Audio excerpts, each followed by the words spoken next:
killed in action. And you know, it was difficult to come home and live your life and kind of take these congratulatory remarks when really you kind of felt like, you know, I haven't done nearly as much as they have. But certainly the support that, you know, you're giving each other in your time of service, and I'm sure that that's what the congratulations was for. You went over and served bravely. So I suppose. Yeah, I think that's that might be what, you know, they're trying to convey to you.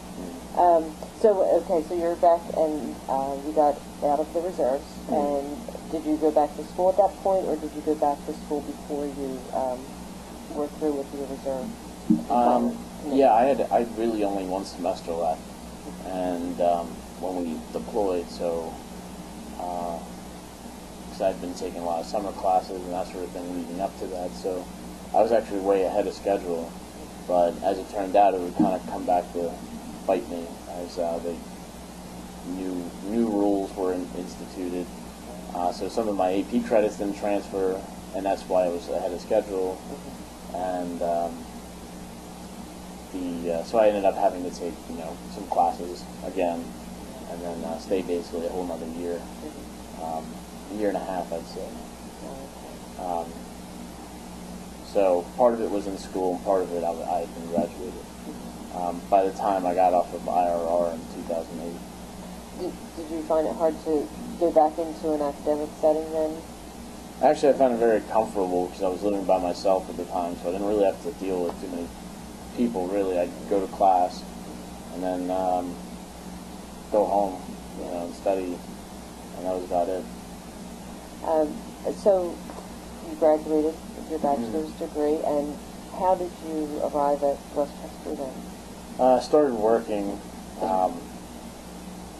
doing fermentations and that sort of thing, and I kind of realized that going into research wasn't scientific research as a business, wasn't really for me. It was, the day-to-day was too stagnant.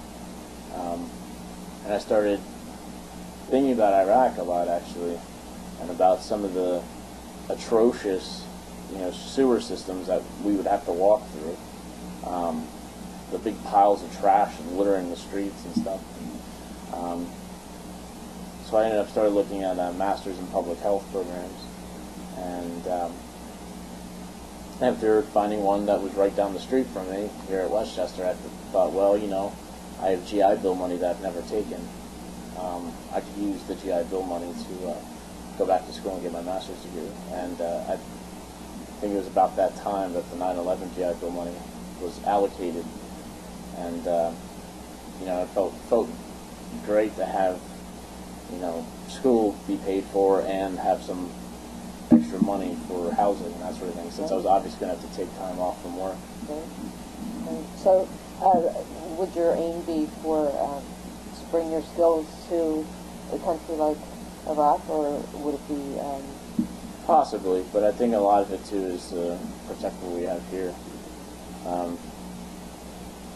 You know, I think we often have a sense of protection that, you know, we'll never become like that, but, you know, Iraq used to be the cradle of civilization. Babylon was there. You know, some of the most influential cities in history were there, and I'm sure they felt the same way. And you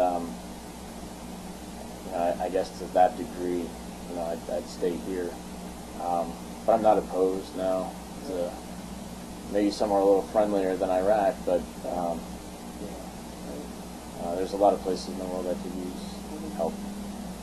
And when is your expected graduation?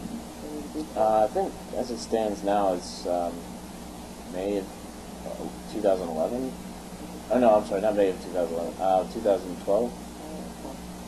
Well, best of luck with all of that. Thank you. I'm sure you'll do well. So, and this concludes our interview.